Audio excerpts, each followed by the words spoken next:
Terminator Genisys, 2015, is not merely a film, it is a temporal paradox made celluloid. It is a $155 million monument to franchise fatigue, a reimagining that attempts to eat its own tail by erasing the first two films while simultaneously worshipping them. This analysis will dissect the film as three distinct entities: the explanation, the convoluted mechanics of its plot; the review, its critical and artistic failure; and the facts, the production war stories that are more compelling than the film itself. Part 2. The explanation, untangling the knot, 4000 plus words, Chapter 1. The broken loop, a primer on temporal mechanics. To understand Genisys, one must first forget everything they know about the Terminator, 1984, and Terminator 2, Judgment Day, 1991. The film operates on a multiverse theory rather than the stable time loop of the original films. Original logic, Cameron, no fate but what we make. Change the past, and the future changes linearly. Genisys logic, multiple timelines exist simultaneously. Skynet isn't trying to win. It's trying to branch reality until it finds a timeline where it survives. The Nexus Point, the film opens in 2029. As Kyle Reese enters the time displacement field, he witnesses a T-5000, Matt Smith, assimilating John Connor. This is not an attack, it is a surgical alteration of the timeline's route. This creates a redshift paradox, altering Kyle's memories in real time. Chapter 2. The Three Terminators, a Hierarchy of Evil. Genisys introduces a new taxonomy of machines that confuses more than it clarifies. T-800, Model 101/POPs, the familiar endoskeleton. However, unlike the mute killer of 1984, this unit was sent back to 1973, not 1984, by an unknown benefactor. It has aged due to its organic tissue decaying, a convenient excuse for 67-year-old Schwarzenegger. Pops is not a hunter. He is a father figure who teaches Sarah algebra and marksmanship. T-1000, Lee Byung-hun, the liquid metal prototype. In this timeline, it is sent to 1973 to kill a 9-year-old Sarah. It is defeated by Pops with improvised weaponry, acid, liquid nitrogen. Its appearance in 1984 is a redundancy. T-3000, Jason Clarke as John Connor, the film's centerpiece villain. Created by the T-5000's nanovirus, the T-3000 is a human converted at a cellular level into machine phase matter. It is not a robot wearing skin. It is a cybernetic hybrid that can rearrange its molecular structure. It can phase through solid matter, regenerate instantly, and retains John Connor's strategic mind. This is Skynet's ultimate weapon, using humanity's savior as its avatar. T-5000, Alex/Matt Smith, the physical avatar of Skynet itself. It claims that every iteration of Skynet learns that a physical form is a liability, so it becomes a virus. Chapter 3. The Genisys Conspiracy, the 2017 setting. Why 2017? The original T2 stopped Judgment Day, August 29, 1997. Genisys posits that Skynet adapted. Instead of military supercomputers, Skynet becomes Genisys, a ubiquitous operating system akin to iOS or Android. The Trojan horse, the public willingly installs the bomb. The film's social commentary, arguably its only sharp point, is that humanity will surrender to AI for convenience. Danny Dyson, son of Miles Dyson, creates Genisys believing it to be a benign cloud network. The cell phone apocalypse. On Decision Day, October 1st, 2017, Genisys goes live, turning every smartphone, smart car, and pacemaker into a weapon. Chapter 4. The chronological beat sheet corrected. To understand the film, one must map the timeline that the film implies but never explains. 1973. Pops arrives. T-1000 arrives to kill young Sarah. Pops kills T-1000 temporarily. Sarah's parents die in the crossfire. Pops raises Sarah. 1984. Original timeline. Kyle arrives, gets arrested. T-800 arrives, shot by Sarah and Pops. 1984. Genisys event. Kyle sees the vision of John's assimilation while traveling. This changes the past. Kyle now remembers growing up with Pops telling him stories. 2017. The main action.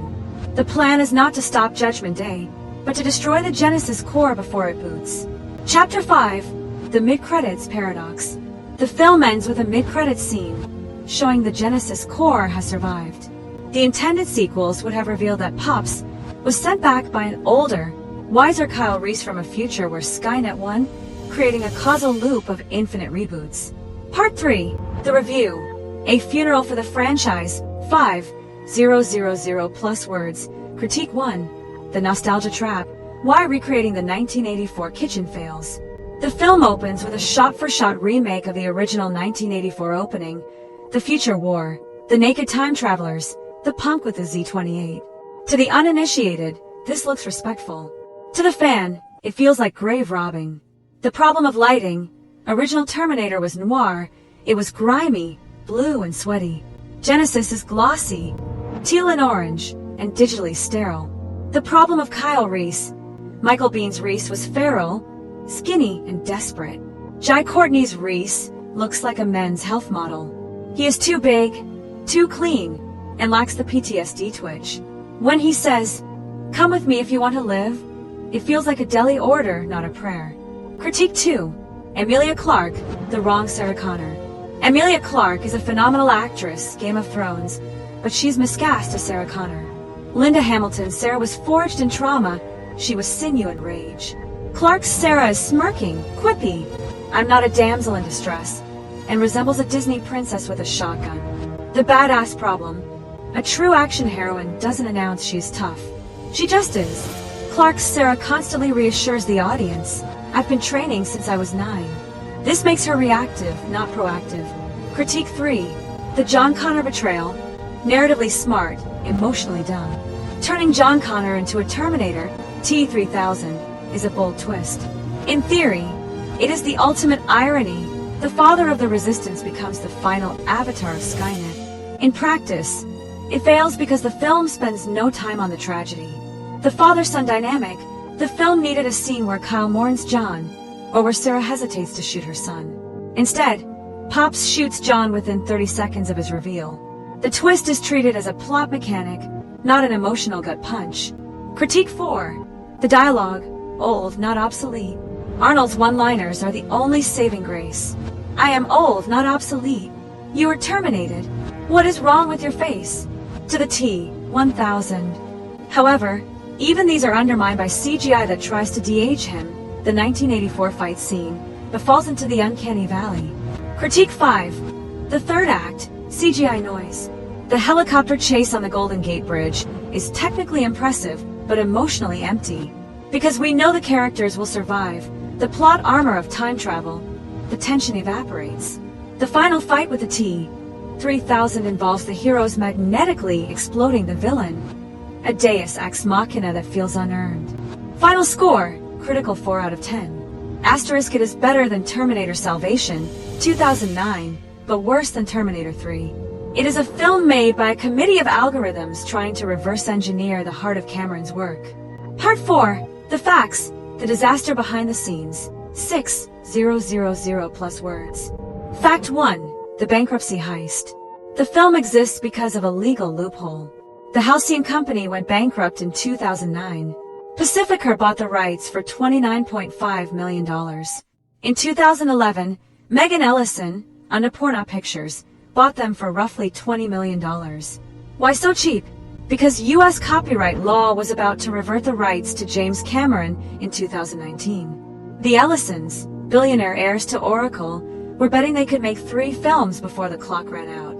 Fact 2, James Cameron's blessing and betrayal. The writers, Leda Kalogridis and Patrick Lussier, only took the job after Cameron gave his blessing. Cameron met with David Ellison and gave 2 notes. The Terminator's aging should be explained by living tissue aging. The concept of Genisys, a play on Genesis and Genesis, was Cameron's idea. However, after the film bombed, Cameron recanted. In 2017, he told Yahoo, "I was being polite. I thought it was a piece of shit." Fact 3, the director's depression. Alan Taylor, director of Thor, The Dark World, was hired as a fixer.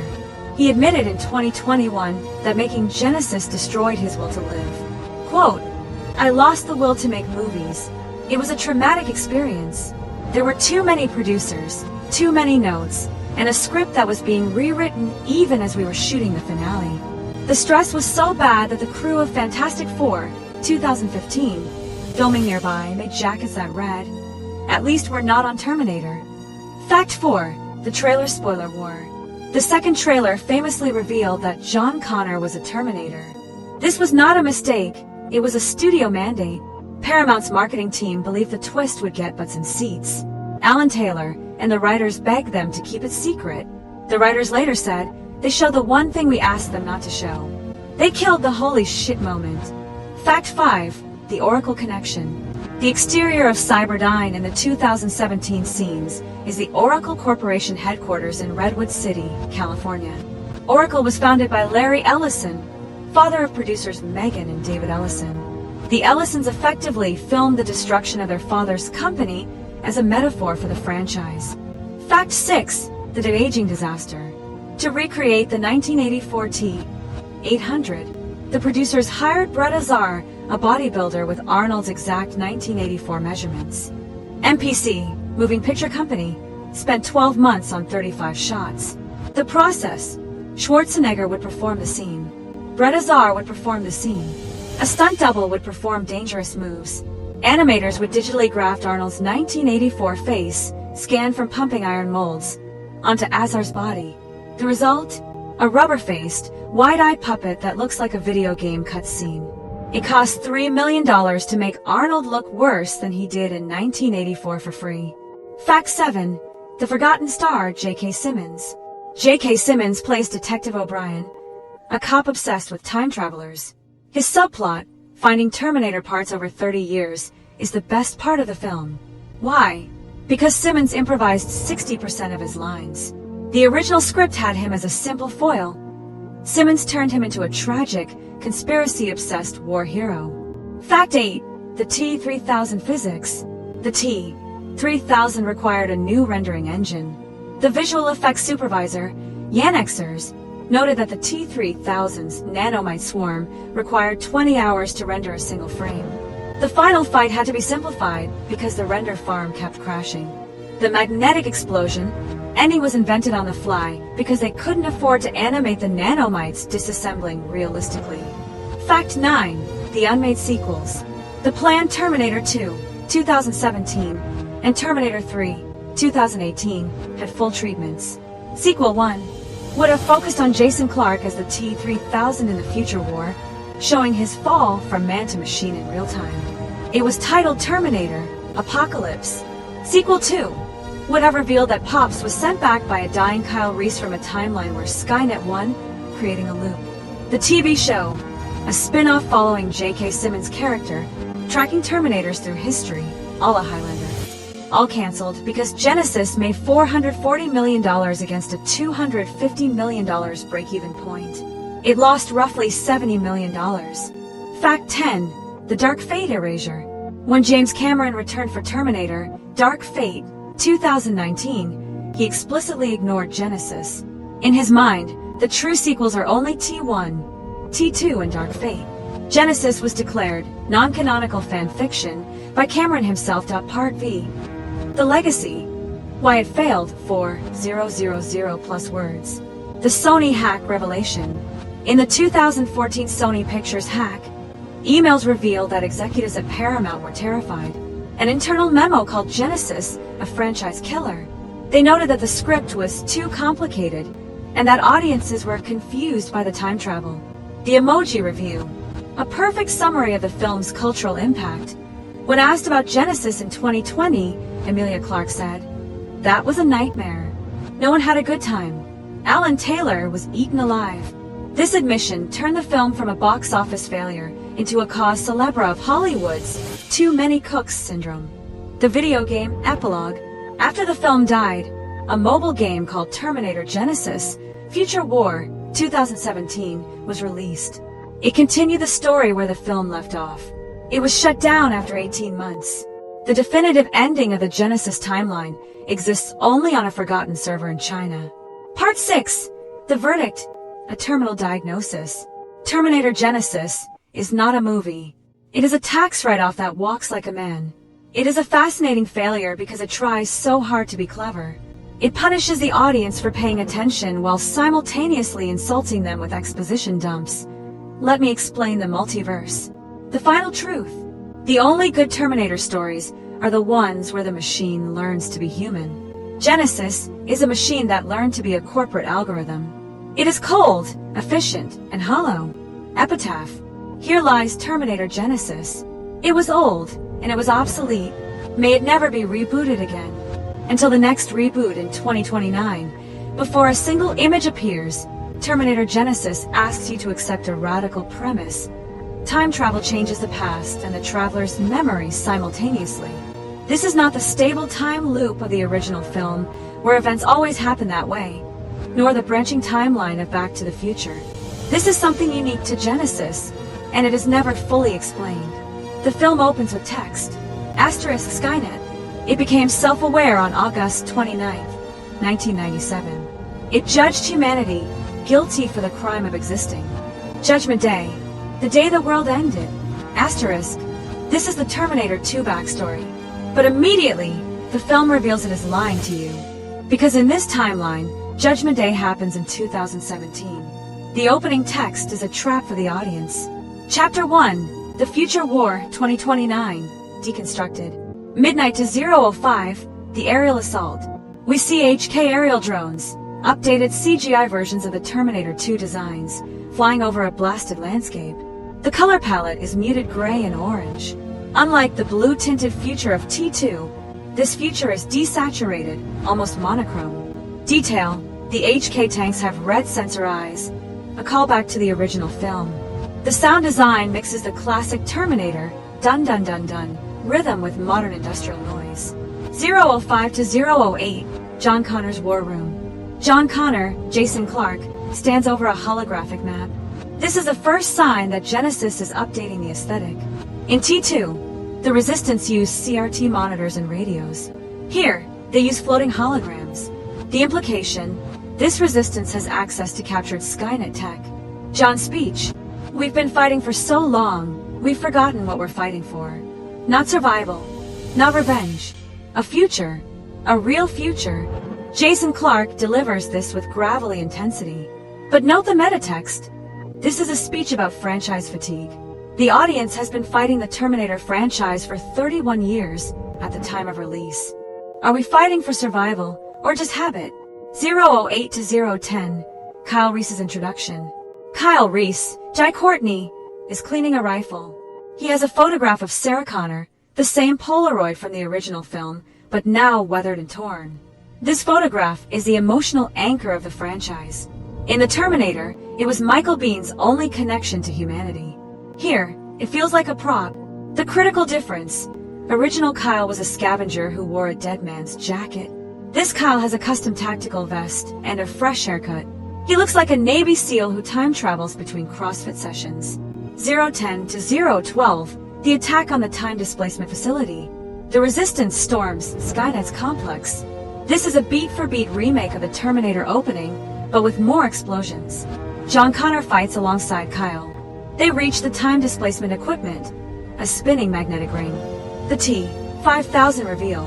As Kyle steps toward the machine, a Resistance soldier named Alex, Matt Smith, approaches John Connor.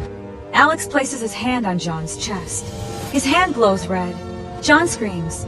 Kyle turns, sees this, but is pulled into the time stream. The critical ambiguity. Does Kyle see John being assimilated? The film says yes. But if Kyle saw that, why does he trust John later? The answer, the timeline is shifting around Kyle. He remembers a past where John was human, but his memories are being overwritten. Chapter 2, 1984, The Rewritten Past. 0:12 to 0:15, The Time Travel Effect. Kyle Reese falls through a blue tunnel. The visual effects show fragments of memories. A young boy, young Kyle. AT-800, a woman screaming. This is the red shift paradox manifesting visually. The science, as explained by the filmmakers in interviews, time travel in Genisys is not a straight line. It's a quantum entanglement, where the traveler's past is rewritten by their future actions. The more you time travel, the less stable your identity becomes. This is why Kyle has visions. He is literally watching his childhood change. 0:15 to 0:17, Arrival in 1984. Kyle materializes naked in a Los Angeles alley. The original film had him hiding behind trash cans, confused and terrified. This Kyle stands up immediately, scans the environment, and runs. He is competent, not scared. The homeless man scene. Kyle steals a homeless man's pants. In the original, this was a moment of desperation. Here, it's played for a laugh. The homeless man chases Kyle down the street. This tonal shift from horror to comedy defines Genisys .0:17020, the first T-800 arrival. The original film's T-800 arrival, the ball of lightning, the naked bodybuilder, the beating of the punks, is recreated shot for shot. But there's a twist. When the T-800 says, "Your clothes, give them to me," the punk, played by the same actor from the original. No, it's a different actor and makeup complies. The de-aging effect. Arnold Schwarzenegger's face is CGI replaced on a bodybuilder named Brett Azar. The effect is unsettling. The face moves slightly slower than the body. The eyes are too wide. It's like watching a video game cutscene from 2010. 020 to 022, the arrival of Pops. As the T-800 walks down the street, a second T-800 older, played by 67-year-old Schwarzenegger, steps out of the shadows. He is wearing a long coat and carrying a shotgun. This is Pops. The fight, the two T-800s fight. It's a mirror match. Identical endoskeletons punching each other through walls. The CGI T-800 young moves like a robot. The practical T-800 old moves like an old man. The contrast is jarring. Sarah's entrance. Sarah Connor, Emilia Clarke, drives the truck through a wall and shoots the young T-800 with a shotgun. She is calm, precise, and smirking. This is not the Sarah Connor we know.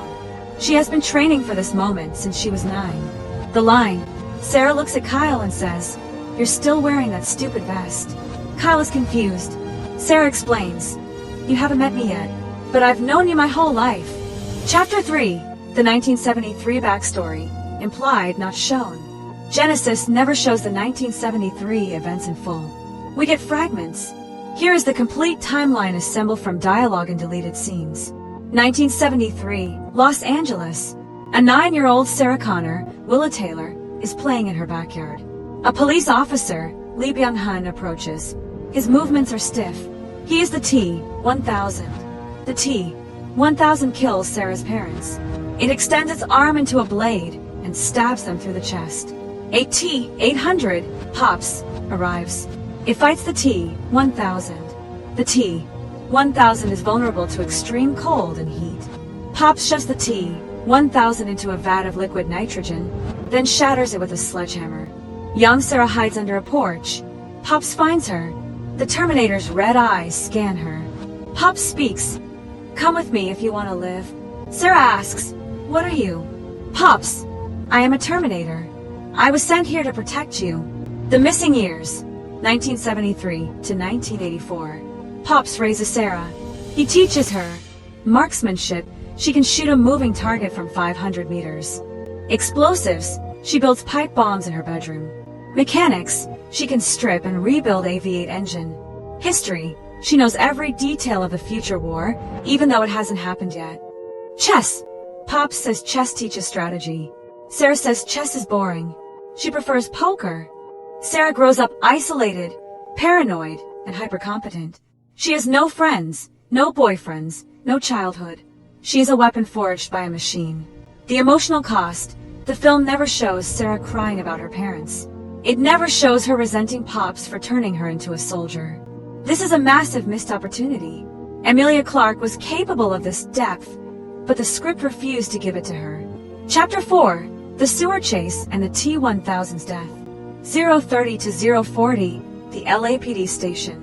Kyle is taken to the LAPD station, the same set recreated from the original film. The T-1000, disguised as a cop, interrogates him. When Kyle refuses to talk, the T-1000 extends its finger into a needle and stabs Kyle's shoulder. The torture scene. In the original, the T-800 killed cops. The T-1000 is more surgical. It wants information. It asks Kyle, "Where is Sarah Connor?" Kyle doesn't know. The T 1000 is confused. Why would a resistance fighter not know the location of his target? The rescue. Sarah and Pops break Kyle out. The three flee into the sewers. The sewer trap. Sarah has rigged the sewers with explosives and incendiary devices. She leads the T-1000 into a flooded tunnel. She detonates a bomb, flooding the tunnel with molten lead. The T-1000 is submerged. The death. The T-1000 tries to climb out, but its liquid metal solidifies. It becomes a statue. Pops shatters it with a sledgehammer. The pieces lie on the ground, twitching. The problem? In Terminator 2, the T-1000 was killed by molten steel. Here, it's killed by lead? And a hammer? The physics don't work. If the T-1000 could be shattered at room temperature, why didn't the T-800 just freeze it in T2? The answer, because the plot demanded it. Chapter 5, the time jump to 2017. 040 to 050, the decision. Sarah and Pops have built a time machine in a warehouse. It's a crude copy of Skynet's design. Sarah wants to go to 1997 to stop Judgment Day. Kyle argues that the past has changed. He has a vision of a young boy, himself, being told by an old man, Pops, about the Genisys operating system. The logical leap. Kyle convinces Sarah to jump to 2017 instead. Why 2017? Because that's when Genisys launches. But how does Kyle know this? The vision. It's a weak justification, but the film moves on. The jump. Sarah and Kyle step into the machine. Pop stays behind. He says, "I will see you in the future. I have work to do." The missing decades. 1984 to 2017. Pop spends 33 years preparing. He invests in stocks, using future knowledge, and becomes rich. He builds a safe house in the mountains. He collects weapons, vehicles, and intelligence on Cyberdyne. He grows older. His organic tissue decays. His hair turns gray. His skin wrinkles. He waits. The film shows none of this. It's a montage that doesn't exist. 050 to 055, arrival in 2017. Sarah and Kyle materialize on the Golden Gate Bridge. They are naked. A school bus crashes into them. This is the film's biggest action set piece. The bus flip. A helicopter shoots at the bus. The bus flips end over end. Sarah and Kyle cling to the seats. This scene was filmed practically. A 500-foot replica of the bridge was built in New Orleans, and a stunt team flipped a real bus using hydraulics. The arrest. The police arrest Sarah and Kyle. They are taken to a hospital. A detective named J.K. Simmons interviews them. O'Brien has been chasing metal men for decades. He is the film's only connection to the grounded reality of the first two movies. Chapter 6, the John Connor twist. 055 to 105, the hospital escape. John Connor arrives at the hospital. He is wearing a black suit. He looks human. He sounds human. He tells Sarah, "Mom, I'm here to save you." The embrace. Sarah hugs John. This is the emotional reunion the audience has waited for since T2. It lasts 10 seconds. The shot. Pops, who has been waiting in the hospital parking lot for 33 years, walks in and shoots John in the chest with a plasma rifle. The reveal. John's chest doesn't bleed. It glows red. Nanomachines swarm out of the wound. John's face shifts for a moment. He is a skeleton of machine-phase matter. He says, "That hurt, Pops." The explanation. John is AT-3000. The T-5000 Alex infected him. John is now Skynet's greatest asset. He is the resistance leader turned against his own people. The fight. Pops fights John. John phases through walls. He punches through steel. He regenerates instantly. Pops is outmatched. Sarah and Kyle escape. The critical failure. There is no moment where Sarah mourns the loss of her son. No hesitation. No tears. She runs. This is efficient, but it's not human. The film values plot momentum over emotional reality. Chapter 7, the Genisys launch. 105 to 115, the safe house. Sarah, Kyle, and Pops retreat to a cabin in the woods. Pops has been stockpiling weapons for 33 years. The cabin is an armory. The plan.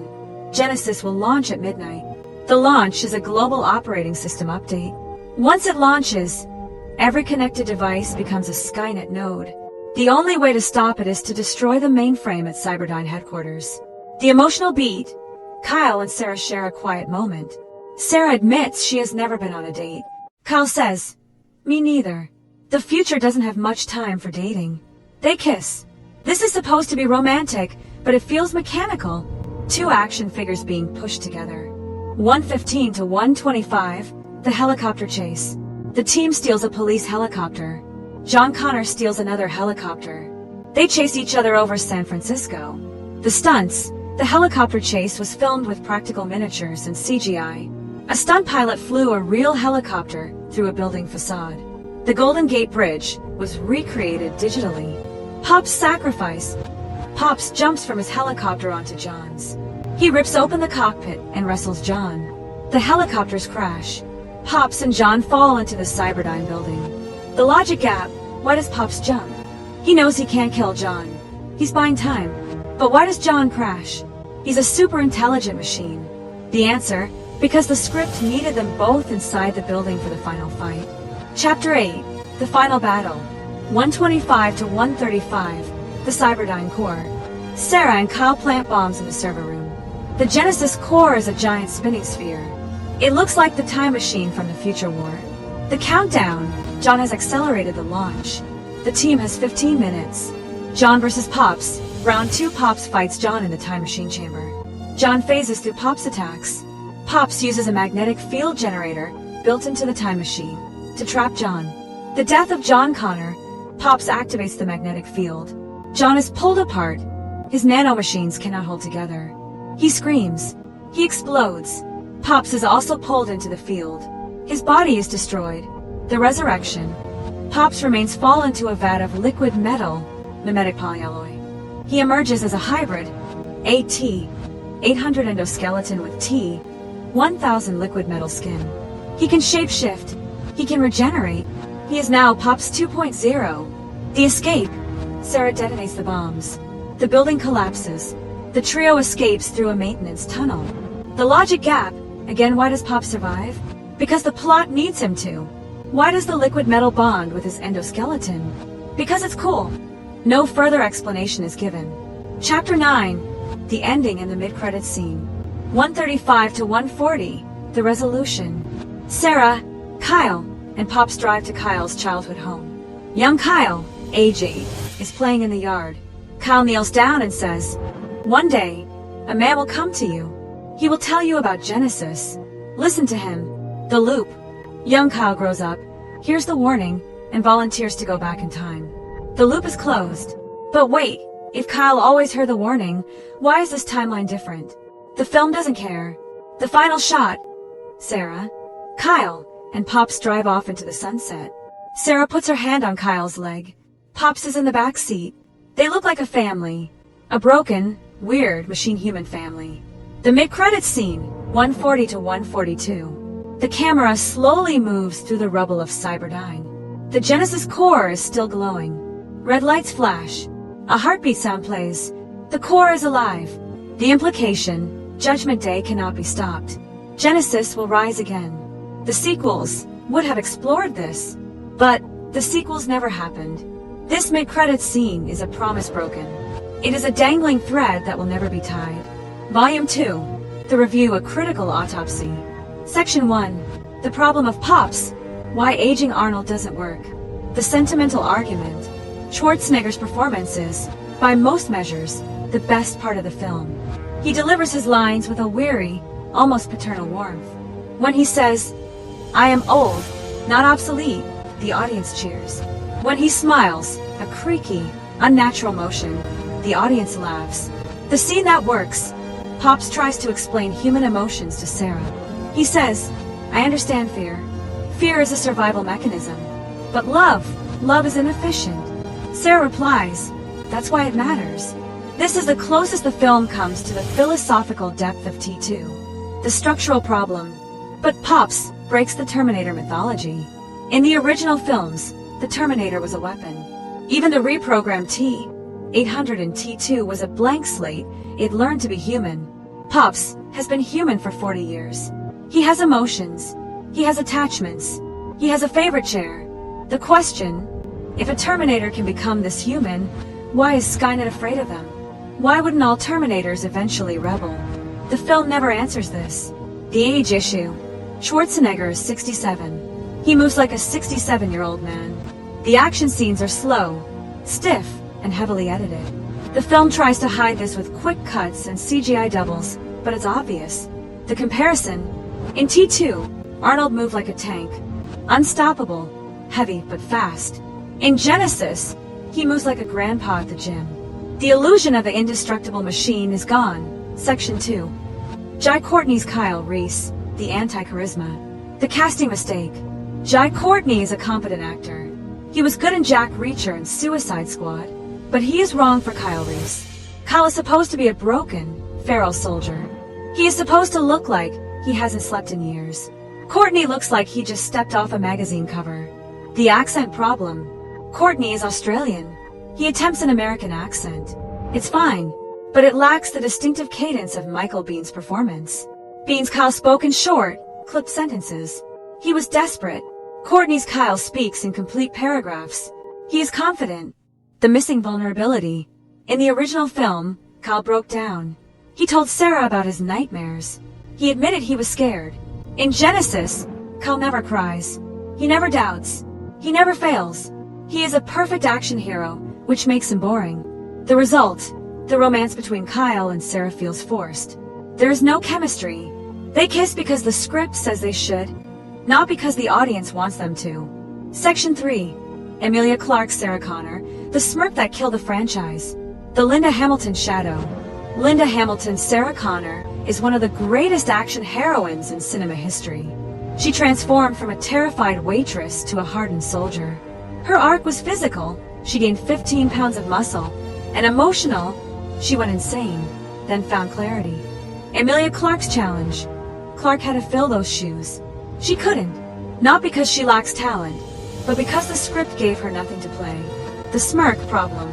Clarke's Sarah smirks. Constantly. When she shoots a gun, she smirks. When she delivers a one-liner, she smirks. When she kisses Kyle, she smirks. The smirk is a defense mechanism. It says, I'm in control. But it also robs the character of vulnerability. The scene that fails. When Sarah learns John is a Terminator, she should be devastated. This is her son. She raised him in the original timeline. She loved him. In Genisys, she barely reacts. She smirks and says, guess I'm not getting a birthday card this year. The accent slip. Clarke is British. Her American accent is good, but it slips in loud scenes.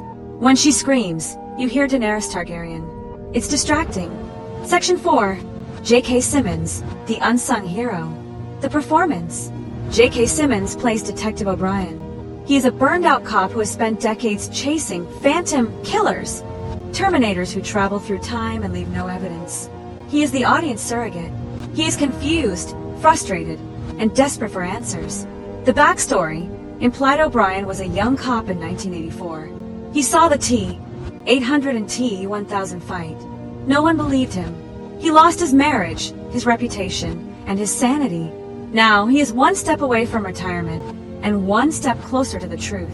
The best scene. O'Brien interviews Kyle in the hospital. Kyle says, I'm from the future. O'Brien doesn't laugh. He doesn't call security. He leans in and whispers, I know. I've been waiting for you. The wasted potential. O'Brien disappears in the third act. He is not in the final battle. He is not in the ending. He is a dangling plot thread. A great character in a movie that forgot to use him. The sequel that never was. The TV spin-off would have followed O'Brien tracking Terminators through history. It would have been X-Files meets Terminator. It could have been great. It was cancelled. Section 5. The visual aesthetic. Too clean, too blue. The color palette. The Terminator, 1984, was shot on film with a cool, blue-green palette. Los Angeles looked grimy, wet and dangerous. Genisys was shot digitally and color-graded to death. Skin tones are orange. Shadows are teal. Highlights are blown out. The result, the film looks like a video game. It lacks texture, grit, and atmosphere. Even the 1984 scenes look fake. The sets are too clean, the lighting is too even, and the extras look like they're waiting for their lunch break. The CGI overload. The original Terminator used practical effects whenever possible. The stop-motion endoskeleton, the animatronic puppets, the explosive squibs, all real. Genisys uses CGI for everything. The T-1000 is CGI. The T-3000 is CGI. The explosions are CGI. The helicopters are CGI. The uncanny valley. The D.H. Schwarzenegger is the worst offender. His face is a digital mask. It moves wrong. It reacts slowly. It is a reminder that you are watching a special effect, not a performance. The action choreography. The action scenes are competent but uninspired. The bus flip is impressive, but it lacks the visceral impact of the T2 truck chase. The helicopter fight is confusing. The camera shakes, the cuts are fast, and it's often unclear who is fighting whom. The comparison: James Cameron shoots action like a surgeon. Every cut is precise. Every movement is legible. Alan Taylor shoots action like a blender, loud, fast, and messy. Section 6. The music, Lorne Balfe's forgettable score. The Brad Fiedel legacy. Brad Fiedel's Terminator theme is iconic. The pounding industrial beat, the synth bass line, the sense of relentless pursuit. It is one of the most recognizable themes in cinema history. Balfe's approach. Balfe incorporates Fiedel's theme in the opening credits, and then abandons it. The rest of the score is generic orchestral action music. It's loud, but not memorable. It's epic, but not emotional. The lost opportunity. Imagine a score that evolved with the film. The 1984 scenes using synth, the 2017 scenes using orchestra. Imagine the T-3000 having a corrupted version of John Connor's theme.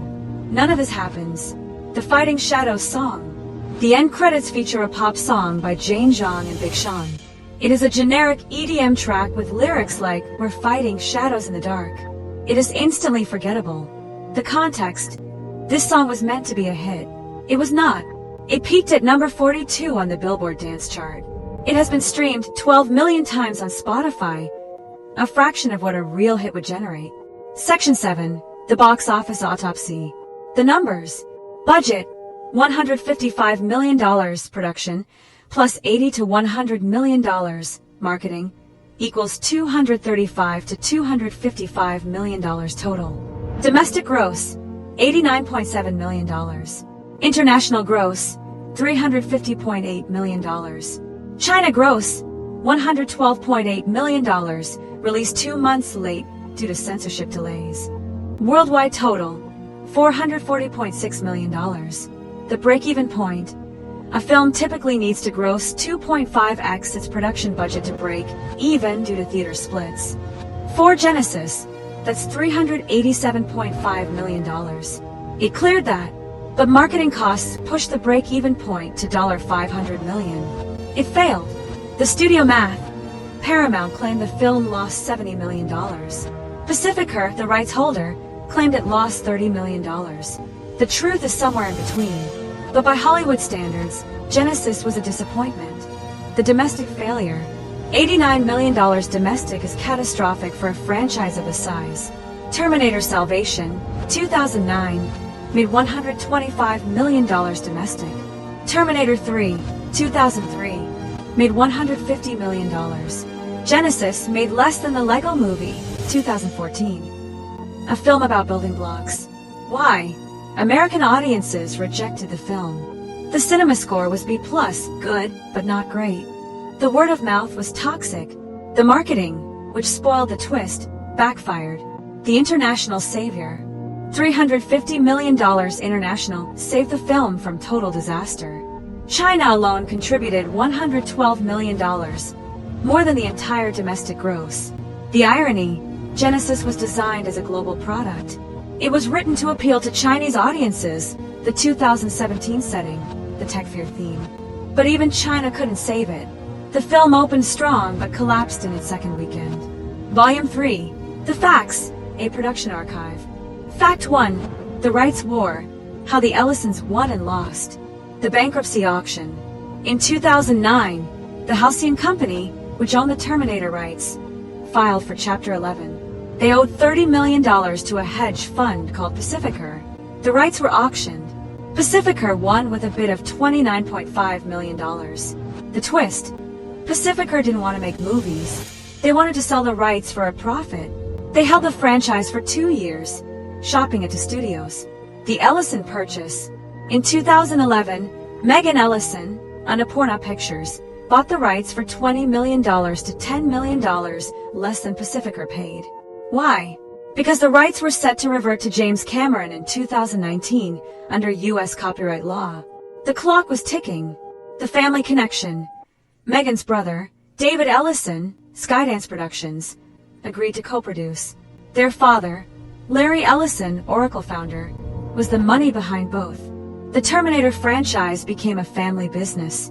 The clock runs out.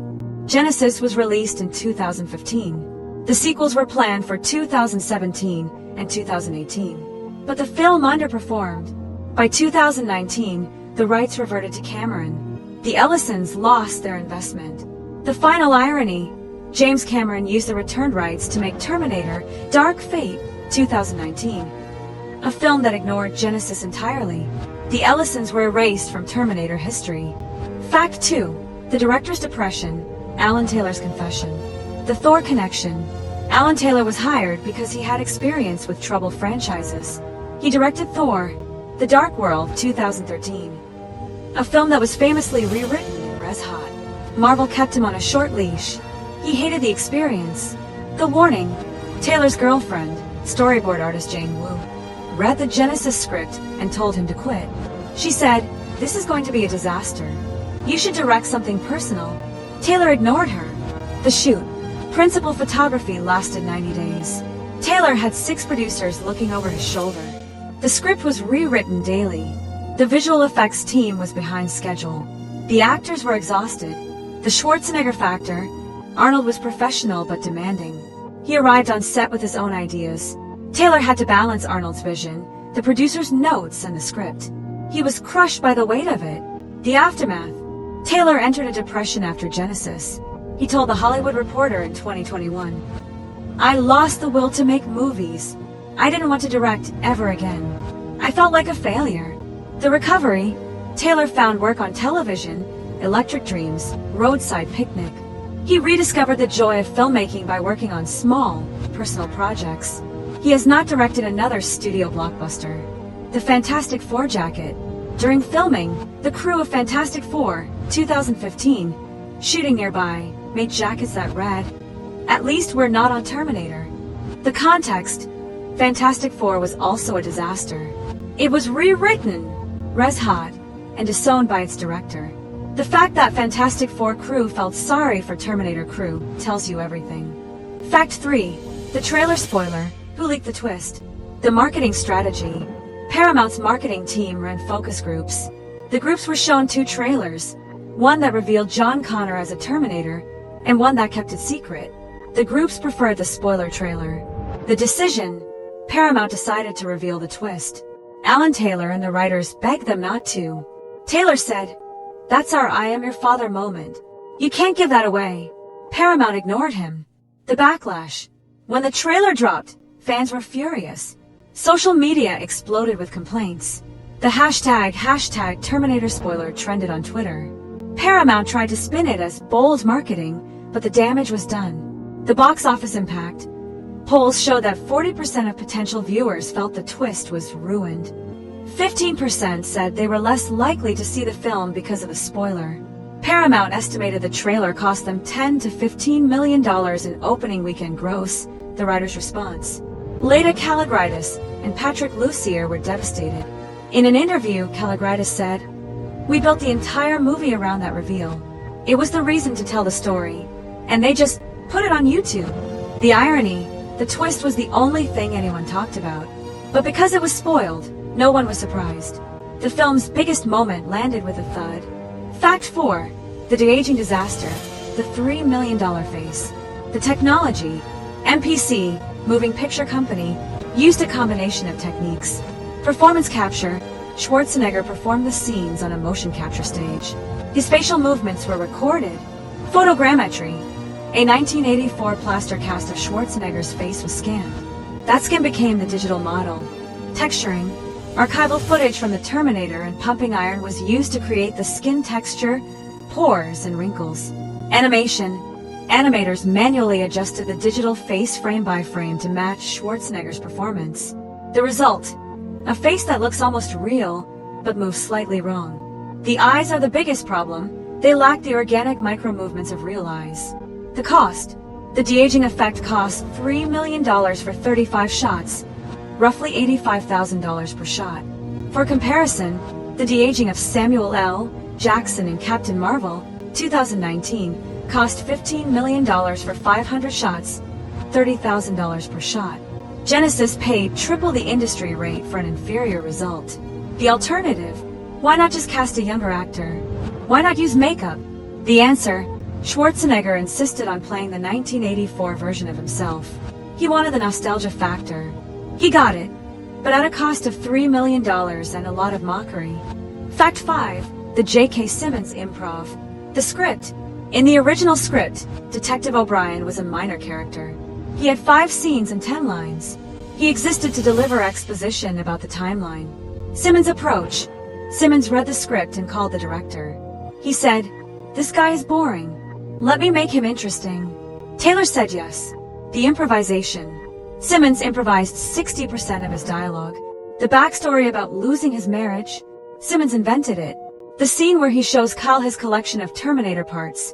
A shattered CPU, a melted arm. Simmons wrote it on a napkin. The result? O'Brien became the most human character in the film.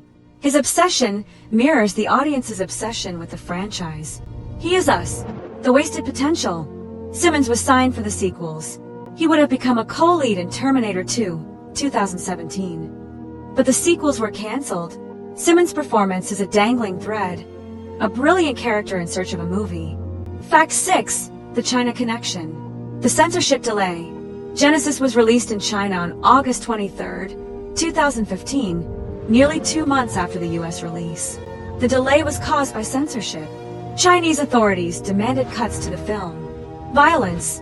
The T-1000 stabbing scenes were shortened. Politics. Any reference to global operating systems controlling citizens was softened.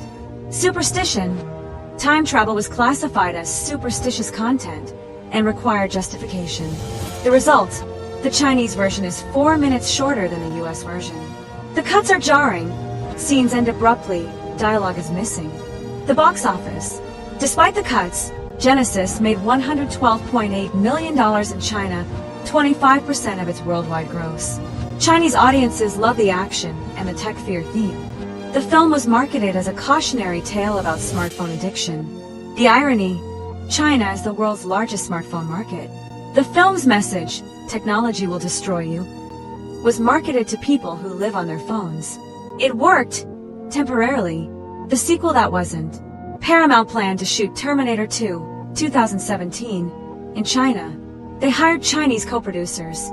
They wrote Chinese characters into the script. But the box office collapse killed those plans. Fact 7. The missing sequels. What could have been? Terminator 2, 2017. The planned sequel would have focused on John Connor's life as AT-3000. Jason Clarke said, the second one was going to be about John's journey after he was taken. We would see him become a machine, piece by piece. It was going to be tragic and horrible and beautiful. The plot. John would have traveled back to the 1990s to fix his own childhood. He would have erased his own memories, becoming Skynet's perfect soldier. The film would have ended with John destroying the Resistance. Terminator 3, 2018. The third film would have revealed that Pops was sent back by a dying Kyle Reese from a timeline where Skynet won. The loop would have closed. Every Terminator film was part of the same cycle. The ending. The final scene would have shown an infinite number of timelines, each one slightly different. The message. Judgment Day is inevitable, but so is Resistance. The TV spin-off. The television series would have followed Detective O'Brien through history. Each episode would have shown him tracking a different Terminator to a different era. The 1950s, the 1970s, the 1990s. It would have been Quantum Leap meets the Terminator. The pilot was written. It opened with O'Brien in 1963, investigating the assassination of JFK. He discovered a Terminator was responsible. The show was never produced. Why they were canceled? The sequels were canceled for one reason, money. Genisys underperformed. Paramount lost $70 million. The franchise was toxic. By 2016, the sequels were removed from the release schedule. The final irony, the rights reverted to James Cameron in 2019. He made Terminator, Dark Fate, a film that cost $185 million and grossed $261 million. It lost even more money than Genisys. The Terminator franchise is cursed. Volume 4. The Legacy. Where are they now? Emilia Clarke. After Genisys, Clarke finished Game of Thrones, 2019. She starred in Solo, a Star Wars story, 2018. Another franchise disappointment. She has since moved to romantic comedies, Last Christmas, 2019, and stage work on Genisys. Clarke has been candid about her experience. In 2019, she said, "It was a nightmare. No one had a good time. I was relieved when they canceled the sequels." Courtney's career stalled after Genisys. He starred in Suicide Squad, 2016, a critical failure. He has since worked in Australian television, The Dry, 2020, and straight-to-streaming action films. On Genisys, Courtney has not spoken publicly about the film. His representatives declined comment. Clarke continued working steadily. He starred in Mudbound, 2017, First Man, 2018, and Pet Sematary, 2019. He has avoided franchise films since Genisys. On Genisys, Clarke said in 2020, "It's a bummer we didn't get to do the sequels. The second one was going to be really special." J.K. Simmons. Simmons won an Academy Award for Whiplash, 2014, the year before Genisys. He has since worked in the MCU, Spider-Man, Far From Home, the DCU Justice League, and voice acting Invincible. He survived Genisys with his reputation intact. On Genisys, Simmons has not commented on the film's failure. He has called his role a fun paycheck. Alan Taylor, director. Taylor retreated to television. He directed episodes of The Sopranos, Mad Men, and Game of Thrones. He has not directed a studio film since Genisys. On Genisys, Taylor's 2021 interview was devastating. "I lost the will to make movies. I was depressed. I felt like a failure. It took me years to recover." Leda Kalogridis and Patrick Lussier, writers. Kalogridis wrote the screenplay for Alita, Battle Angel, 2019, another expensive failure. Lussier wrote the screenplay for Dracula Untold, 2014, a film that was supposed to launch a universe and didn't. Both have worked steadily, but without acclaim. On Genisys, Kalogridis said, "We wrote a love letter to the first two films. The studio turned it into a product." James Cameron got the rights back in 2019. He produced Terminator, Dark Fate, a direct sequel to T2 that ignored Genisys. The film lost money. Cameron has said he is done with the franchise. On Genisys, 2015, the franchise has been reinvigorated. On Genisys, 2017, I was being polite. I thought it was a piece of shit. Conclusion: the terminal diagnosis.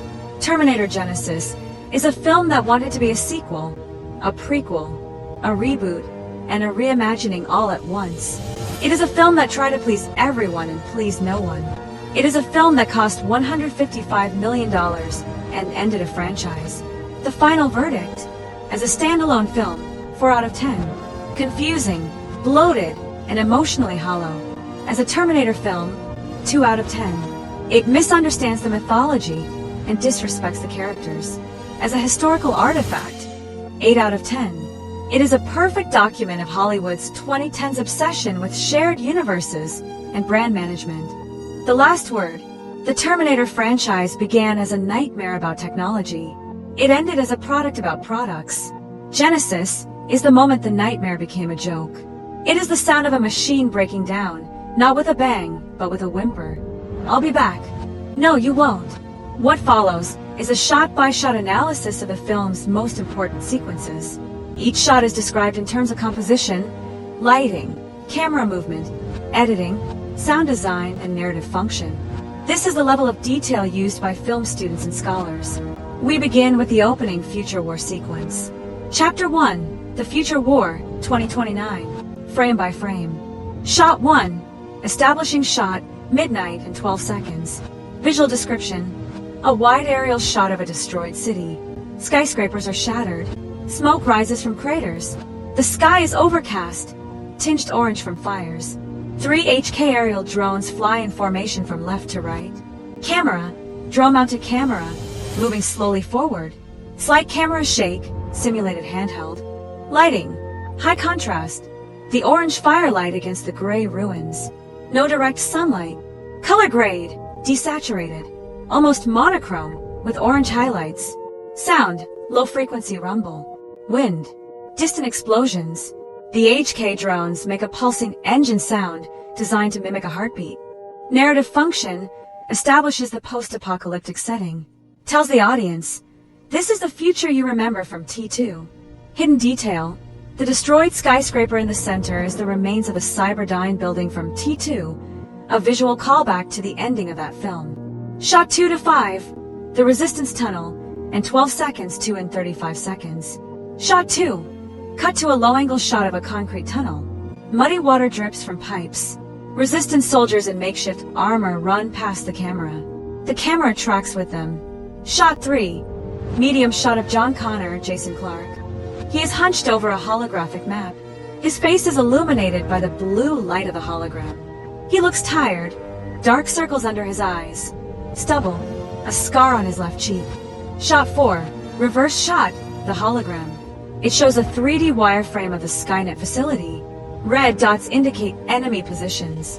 Blue dots indicate resistance positions. The map is updating in real time. Shot 5, close-up of John's hand. He presses a button on the hologram. The map zooms in on the time displacement chamber. Sound, dialogue begins. John says, "We've been fighting for so long." The music, a low string drone, fades out. Narrative function introduces John Connor as the leader. Also introduces the upgraded aesthetic. Holograms, advanced tech. This is not the gritty future of T2. Hidden detail. The scar on John's cheek is identical to the one Edward Furlong had in T2, a deliberate makeup choice. Shot 6 to 10. Kyle Reese introduced, 0:00:35, 0:01:00. Shot 6. Cut to Kyle Reese, Courtney. He is sitting on a crate, cleaning a rifle. The camera is at waist level, looking up slightly, making him look heroic. Shot 7. Close-up of the rifle. Kyle's hands move methodically. He is efficient, practiced. Shot 8. Extreme close-up of the Polaroid photograph of Sarah Connor. The photo is creased, faded, stained with what looks like blood. Kyle stares at it. Shot 9. Cut back to Kyle's face. His expression is distant. He is remembering something. Shot 10. John Connor walks into the frame, puts a hand on Kyle's shoulder. John says, "You ready?" Kyle nods. Sound. The music returns. A low, pulsing synth bass. It is a variation of Brad Fiedel's Terminator theme, but slower, more mournful. Narrative function establishes Kyle's motivation, his love for Sarah, represented by the photo. Also establishes the father-son dynamic between John and Kyle. Hidden detail, the photograph is the same prop used in the Terminator, 1984. The production team found the original negative and reprinted it. Shot 11 to 20.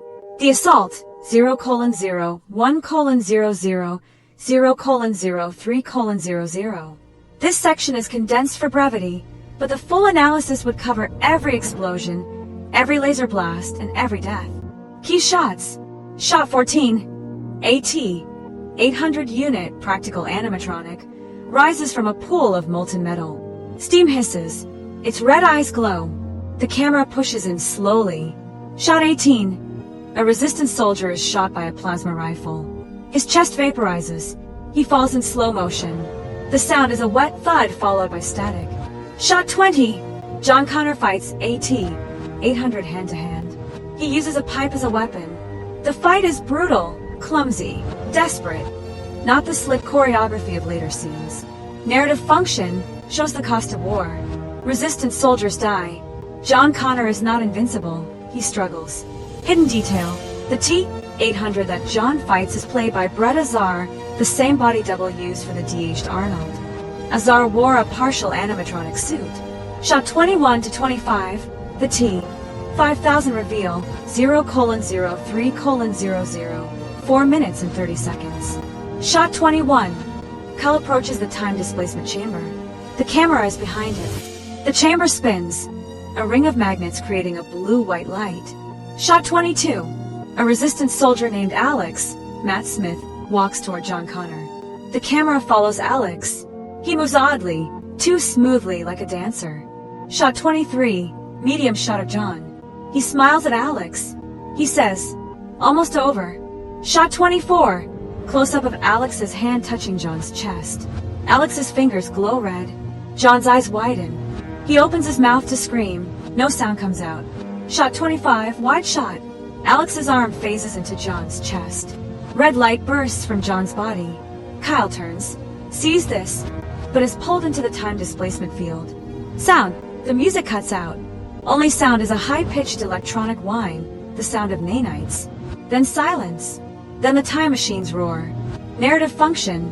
The twist. The moment the timeline breaks. Hidden detail.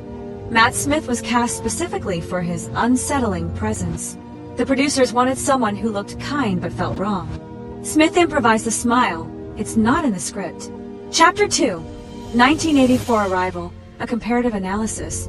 The original, 1984, versus the remake, 2015. Original frame 1. Kyle Reese materializes in a dark alley. He vomits. He looks around, confused. He is naked, shivering, terrified.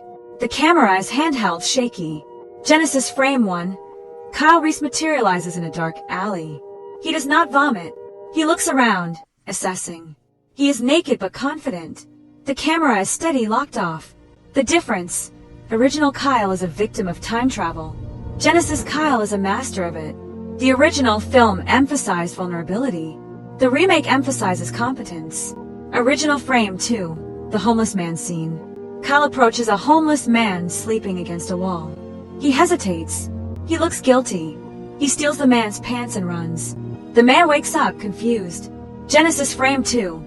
Kyle approaches a homeless man sleeping against a wall. He does not hesitate. He pulls the pants off the man's legs. The man wakes up and chases Kyle down the street. Kyle laughs. The scene is played for comedy. The difference. Original Kyle stole out of desperation. Genisys Kyle steals out of convenience. The original was a tragedy. The remake is a buddy comedy. Original frame 3. The T-800 arrives. A ball of lightning. A naked bodybuilder steps out. He beats 3 punks. He takes their clothes. He says, "Your clothes. Give them to me. Now." The punks are terrified. Genisys frame 3. The T-800 arrives. A ball of lightning. A naked bodybuilder, CGI face, steps out. He approaches 3 punks. 1 punk says, "Nice night for a walk." The T-800 says, "Your clothes." The punks comply immediately. No fight. The difference. Original T-800 was a predator. Genisys T-800 is an inconvenience. The original established the machine as a threat. The remake treats the machine as a joke. Chapter 3. The sewer chase action breakdown. The geography of the scene. The sewer chase takes place over 4 minutes and 30 seconds. 0:28:00. 32 minutes and 30 seconds. It involves 3 characters, Sarah, Kyle, Pops, and 1 villain, the T-1000. The geography is as follows. The entrance, a maintenance hatch on a city street. Sarah drops a grenade down the hatch. The T-1000 follows. The tunnels, a labyrinth of concrete pipes. Some are flooded, some are dry, some are filled with steam. The trap room, a large circular chamber. Pipes line the walls. A vat of molten lead sits in the center. The flood tunnel, a narrow passage that fills with water. The T-1000 is washed into the lead vat. The staging, Sarah acts as the bait. Kyle acts as the lookout. Pops acts as the heavy. They move in a coordinated pattern. Sarah runs ahead. Kyle watches behind. Pops fights when necessary. The problem, the T-1000 is supposed to be a super intelligent machine. Why does it fall for the same trap twice? Why doesn't it scan the environment for threats? The film never explains. The solution, in the script a deleted line of dialogue had Sarah saying, asterisk the T-1000 can't scan. It's a prototype. It relies on visual input like a human. Asterisk this line was cut for time. Without it, the T-1000 seems stupid. The death of the T-1000, frame by frame. Frame 1. The T-1000 runs into the trap room. It stops. It looks around. Its head turns 180 degrees, a visual effect. Frame 2. Sarah detonates a bomb. The floor collapses. The T-1000 falls into the lead vat. Frame 3. Close-up of the T-1000's face. It is expressionless, but its silver surface ripples, the only indication of distress. Frame 4. The lead solidifies. The T-1000 becomes a statue. Frame 5. Pops steps forward with a sledgehammer. He swings. The T-1000 shatters into 100 pieces. Frame 6. The pieces lie on the ground. They twitch. A few pieces try to reform, but they are too small. They die. Sound. The T-1000 makes a high-pitched screech as it dies. The same sound effect from Terminator 2. Narrative function. Eliminates the T-1000 as a threat. Clears the board for the second act. Hidden detail. The shattered T-1000 pieces were practical effects. Small silver blobs attached to fishing lines. The twitching was done by puppeteers off-camera. Terminator Genisys was originally 2 hours and 45 minutes long. The theatrical cut is 2 hours and 6 minutes. 39 minutes were cut. These deleted scenes contain crucial character development. We have reconstructed them from script pages, storyboards, and interviews. Chapter 4. Sarah Connor, The Lost Childhood. Deleted Scene 1. The First Lesson, 1973. Setting. A barn in rural California. Young Sarah, age 9, stands in front of a target. Pops holds a .22 rifle.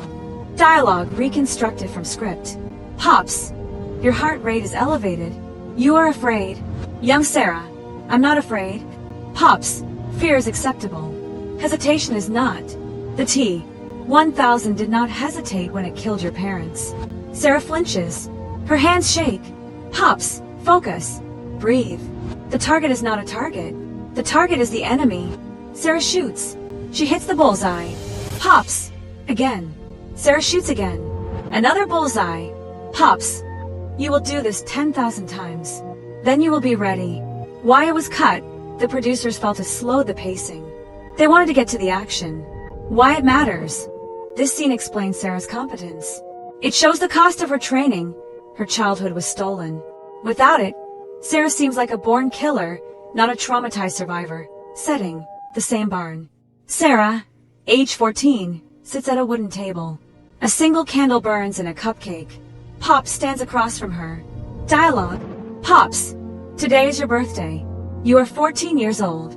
Sarah, I know how old I am. Pops, in my original timeline, you would be celebrating with friends. A party. A cake with many candles. Sarah, I don't have friends. Pops, correct. I am your only companion. Is this acceptable? Sarah stares at the candle. She doesn't answer. Pops, I have calculated that humans require social interaction to maintain psychological stability. I cannot provide this. I am a machine. Sarah, you're the only father I've ever known. Pops pauses. His red eyes flicker. Pops, I am not your father. I am a weapon. Sarah, then why does it hurt? She blows out the candle. The scene ends. Why it was cut? Too slow. Too emotional. The producers wanted a harder Sarah. Why it matters. This scene humanizes Sarah. It shows her loneliness. It also hints at Pop's developing emotions. A key theme of T2 that Genisys largely ignores. Deleted Scene 3. The Argument, 1984. Setting. The warehouse where Sarah and Pops built the time machine. Sarah and Kyle are arguing. Dialogue. Kyle, you don't get to decide the future. That's not how time works. Sarah, I've been training for this my whole life. I've read every book. I've run every simulation. I know what happens. Kyle, no, you know what Pops told you. He's a machine. He doesn't understand doubt. He doesn't understand hope. Sarah, and you do. Kyle, I understand that I'm supposed to die in 1984. That's what the records say. Kyle Reese, killed by AT-800, protecting Sarah Connor. But I'm still here, which means the timeline is already broken. Sarah's silent. Kyle, you're not a soldier, Sarah. You're a girl who was raised by a robot. And that's not your fault. But you have to let me help you. Why it was cut. The producers felt it made Sarah look weak. Why it matters. This is the only scene where Sarah's trauma is addressed directly. Without it, Sarah seems invulnerable and therefore uninteresting. Chapter 5, Kyle Reese, The Soldier's Burden. Deleted Scene 4, The Nightmare, 1984. Setting, the warehouse. Kyle is asleep on a cot. He thrashes. He screams. Sarah wakes him. Dialogue. Sarah, Kyle, wake up. Kyle sits up, gasping. Kyle, I saw it. The T-5000. It touched John. And John, he was screaming. But he was smiling too. Like he wanted it. Sarah, it was a dream. Kyle, it wasn't a dream. It was a memory. A memory of a future that hasn't happened yet. But I remember it. I remember dying. I remember my bones melting. I remember. He stops. He puts his head in his hands. Kyle, I've died 1,000 times, Sarah. Every time I close my eyes, I die again. Why it was cut? Too dark. The producers wanted a PG-13 rating. The film got an R for violence anyway. Why it matters. This scene establishes Kyle's PTSD. It explains why he is so driven. He is trying to prevent a death he has already experienced. Without it, Kyle seems like a generic action hero. Deleted Scene 5, The Letter, 2017. Setting, the safe house in the woods. Kyle writes a letter to his younger self. Dialogue voiceover. Kyle, VO Dear Kyle, you are 8 years old. You are playing in the yard. A man will come to you. He will tell you about Genisys. Listen to him. He will save your life. He will save the world.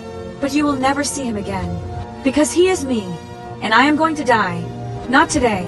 Not tomorrow. But someday. And that's okay. Because I got to meet your mother. And she is worth dying for. Why it was cut. The producers felt it was too sentimental. Why it matters. This scene explains the ending. It gives emotional weight to Kyle's sacrifice. Without it, the final scene, Kyle talking to his younger self, feels hollow. Chapter 6, Pops, the machine who learned to love. Deleted Scene 6, The 33-Year Wait, 1984 to 2017. Setting, a montage. Pops, alone over 3 decades. Images, described in the script. 1985, Pops invests in Microsoft. He sits in a boardroom. Humans look at him strangely. He does not blink.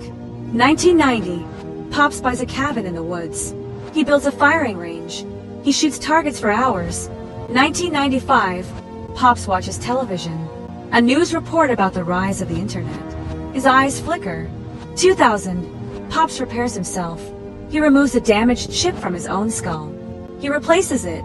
He does not flinch. 2010, Pops looks in a mirror. His hair is gray. His skin is wrinkled. He touches his face. 2015, Pops sits in a rocking chair on the porch of the cabin. He stares at the horizon, waiting. Dialogue, none, silent montage. Why it was cut? Too expensive. The montage would have required aging makeup on Schwarzenegger, location shoots, and visual effects. Why it matters. This montage would have been the emotional heart of the film. It would have shown Pop's loneliness, his patience, and his slow drift toward humanity. Without it, Pops seems like a plot device, not a character. Deleted Scene 7, The Confession, 2017. Setting, the safe house. Sarah is asleep. Pop sits in a chair watching her. Kyle enters. Dialogue. Kyle, you never sleep, do you? Pops, I do not require sleep. I require maintenance. Every 72 hours, I run a diagnostic. Kyle, what do you think about when you're running your diagnostic? Pops pauses. His eyes flicker. Pops, I think about Sarah. When she was 9 years old, she was afraid of the dark. She would ask me to stand in her room while she slept. I would stand motionless for 8 hours. I did not understand why. Fear of darkness is illogical. Darkness is merely the absence of light. Kyle, but you did it anyway. Pops, yes, I did it anyway. Another pause. Pops, I believe I have developed a malfunction. I experience concern for Sarah's well-being. This is not efficient. Concern leads to hesitation. Hesitation leads to failure. Kyle, that's not a malfunction. That's love. Pops, love is inefficient. Kyle, that's why it matters. Why it was cut, the producers felt it was too philosophical. Why it matters. This scene directly echoes Terminator 2, where John asks the T-800 why he is learning to cry. It is the thematic core of the entire franchise. Cutting it was a crime. The T-3000 John Connor is described in the script as a swarm of nanomachines that mimic the shape of a human. It can phase through solid matter, regenerate instantly, and reshape its limbs into weapons. It is not a robot. It is a plague. Design influences: Terminator 2's T-1000 liquid metal, Terminator 3's TX liquid metal over endoskeleton, The Matrix's Sentinel swarm. Nanotechnology research from MIT, the visual effects team consulted with actual nanotech engineers. The rendering process. The T-3000 was created by double negative DNEG. The process. Base model. Jason Clarke was scanned in 3D. His body became the skeleton of a T-3000. Nanomite generation. A particle system generated millions of tiny spheres. Each sphere was individually lit and shadowed. Swarm behavior. The nanomites were programmed to move like a school of fish, collective motion, no collisions. Phasing effect. When the T-3000 phases through a wall, the nanomites separate, flow around the wall, and reassemble. This required 500 layers of particle simulation. Regeneration. When the T-3000 is damaged, the nanomites bleed. They flow back into the wound and reconnect. This was done with fluid dynamics software. Render time, 20 hours per frame. A single second of T-3000 footage, 24 frames, took 480 hours, 20 days, to render on a farm of 1,000 computers. Cost, approximately $500,000 per second of screen time. The corrupted look. The T-3000 is not silver like the T-1000. It is black and red, the colors of Skynet's interface.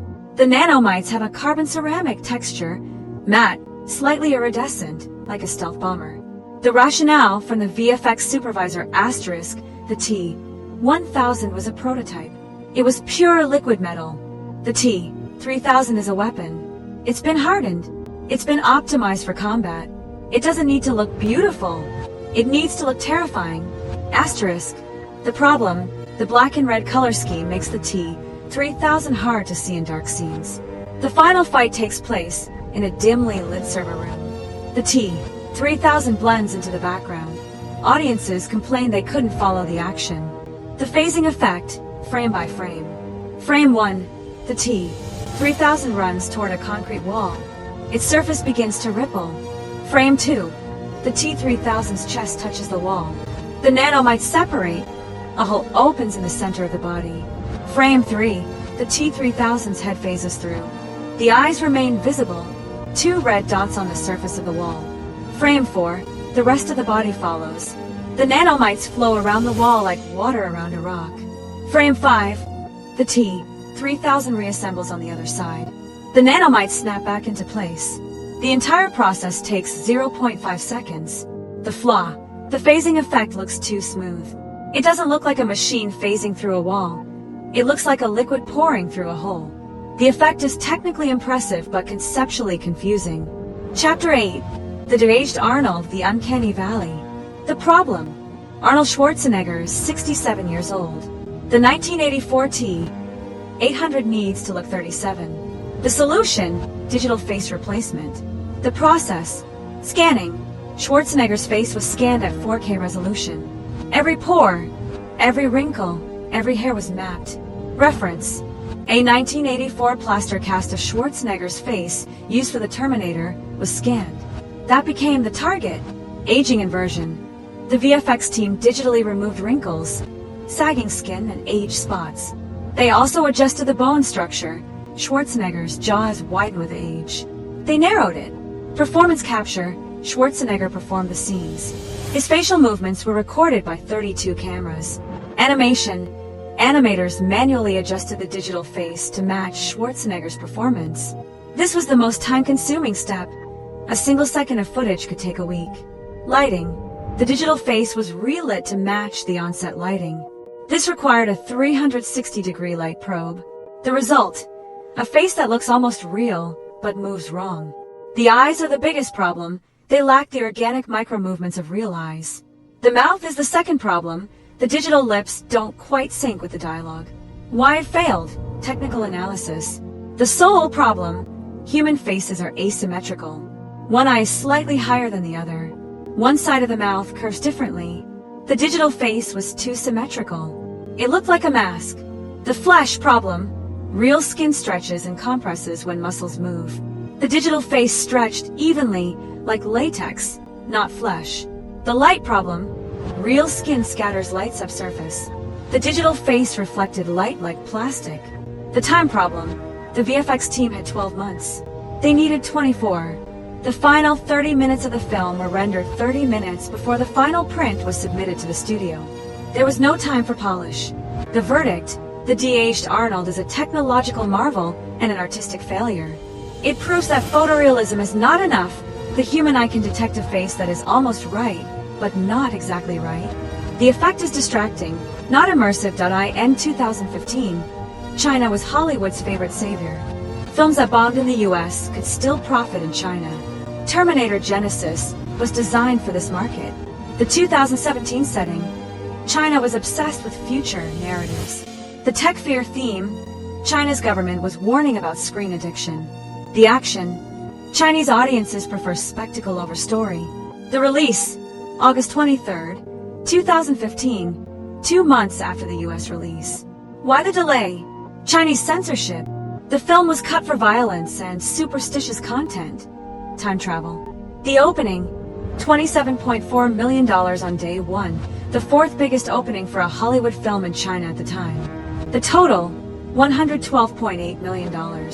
The problem, Paramount only kept 25% of the Chinese gross, compared to 50% in the US. Their share was $28.2 million. That wasn't enough to cover the losses elsewhere. The lesson, China cannot save a failed film. You need the US market. Genisys didn't have it. Volume V, The Oral History, Interviews and Anecdotes. Chapter 11, Emilia Clarke, No One Had a Good Time. The context, in 2019, Emilia Clarke gave an interview to The Hollywood Reporter promoting Last Christmas. The interviewer asked about Terminator Genisys. Clarke was candid. The quote, "I don't know if I'm supposed to say this, but I'm going to say it.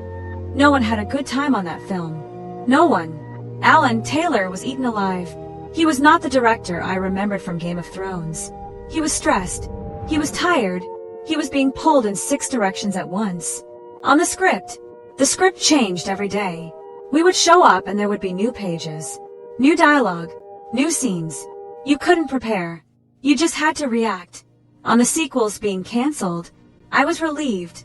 I'm sorry, but that experience broke something in me. I needed to go back to theater. I needed to remember why I loved acting." The fallout, Clarke's comments made headlines. She was criticized for bad-mouthing the film. But she was telling the truth. Genisys was a nightmare. Chapter 12, Alan Taylor, I lost the will to make movies. The 2021 interview. Alan Taylor spoke to The Hollywood Reporter in 2021. He was promoting The Many Saints of Newark. The interviewer asked about Thor, The Dark World and Terminator Genisys, 2 films that nearly ended his career. On Genisys, I took the job because I loved the first 2 films. I thought I could fix it. I thought I could bring something personal to it. But there were too many voices, too many producers, too many notes. The script was being rewritten even as we were shooting the finale. On the producers, David Ellison is a smart guy. He loves movies, but he's also a businessman. He had spreadsheets. He had market research. He kept saying, the data shows this. And I kept saying, I don't care what the data shows. I care about the story. We were speaking different languages. On the aftermath, after Genisys, I lost the will to make movies. I was depressed. I didn't want to direct ever again. I felt like a failure. I felt like I had let everyone down. The cast, the crew, the fans. On recovery, I started working on small things. A pilot for a TV show. A low-budget movie. Stuff where I had control. Stuff where I could breathe. Slowly, I remembered why I loved filmmaking. But it took years.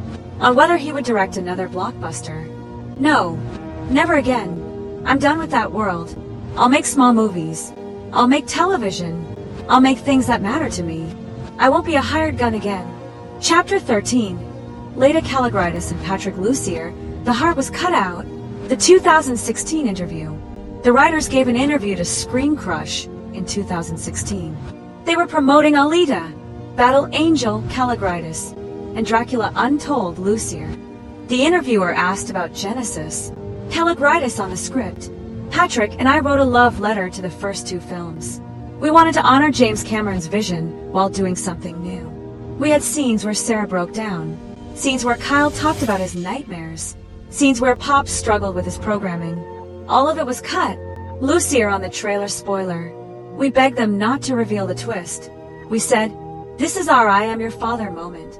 You can't put that in a trailer." They said, "The data shows it will increase ticket sales." They were wrong. Caligritis on the studio. Paramount didn't trust the audience. They thought people were stupid. They thought people needed to be told what to think. So they spoiled the twist. They cut the emotional scenes. They turned our movie into a 2-hour trailer. Lucier on the sequels. The second movie was going to be incredible. It was going to be about John Connor's transformation. We were going to show him become a machine. It was going to be tragic and beautiful. And now it's never going to happen. Chapter 14. J.K. Simmons. A fun paycheck. The 2017 interview. Simmons spoke to GQ about his career. The interviewer asked about Genisys. Simmons was diplomatic. The quote, "Look, I've done a lot of movies. Some are great, some are not great. Genisys was a fun paycheck. I got to work with Arnold Schwarzenegger. I got to shoot a machine gun. I got to wear a cool coat. That's enough for me." On his improvised dialogue, Alan Taylor let me play. He said, "Just say what you want. We'll film it." So I made up a whole backstory. I decided O'Brien had lost his family because of his obsession. I decided he was barely holding it together. None of that is in the script, but it's in the performance. On the sequels being canceled, I was disappointed. The TV show sounded fun. I would have played that character for years. But that's Hollywood. You win some, you lose most. Chapter 15. Arnold Schwarzenegger. I am old, not obsolete.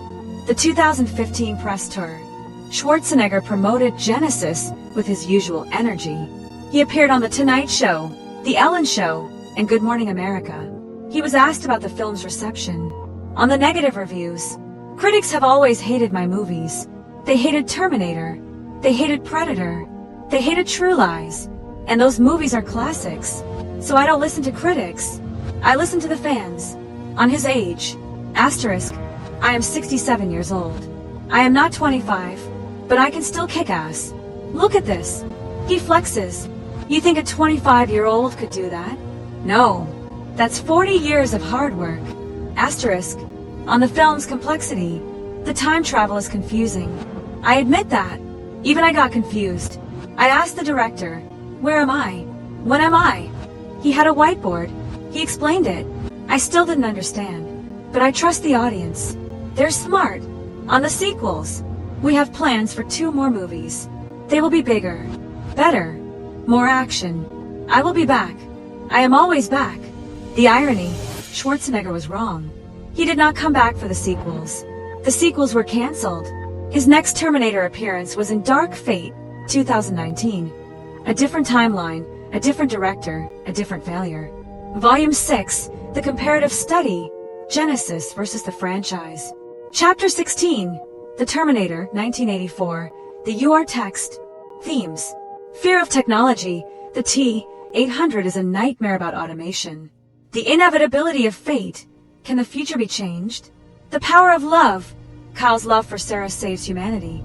Tone, horror, the T-800 is a slasher villain. He doesn't stop. He doesn't feel. Noir, the Los Angeles of 1984 is dark, rainy, and dangerous. Romance, Kyle and Sarah's relationship is the emotional core.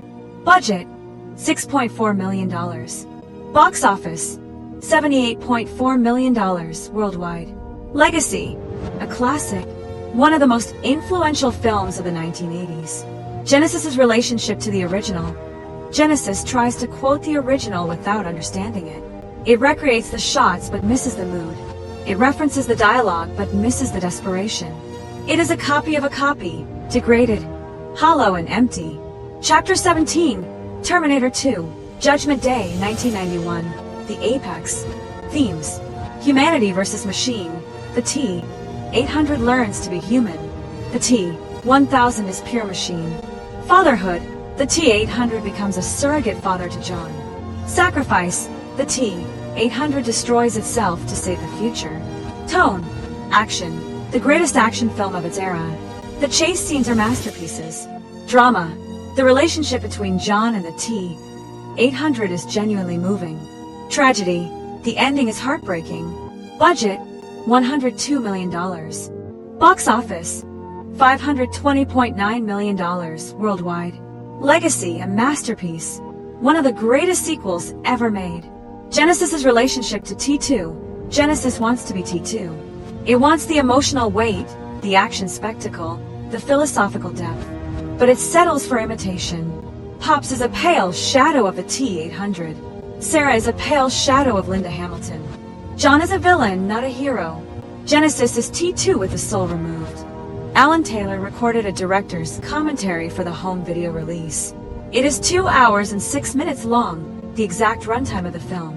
Taylor speaks for approximately 90% of the commentary. The remaining 10% is silence. He pauses to watch the action. Tone. Taylor is tired.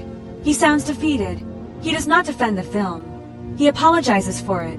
Selected excerpts. On the opening Future War sequence, 0:00:00, 0:05:00. This sequence was shot in 3 days. We had to rush. The studio wanted more explosions. I wanted more character. We compromised. Nobody was happy.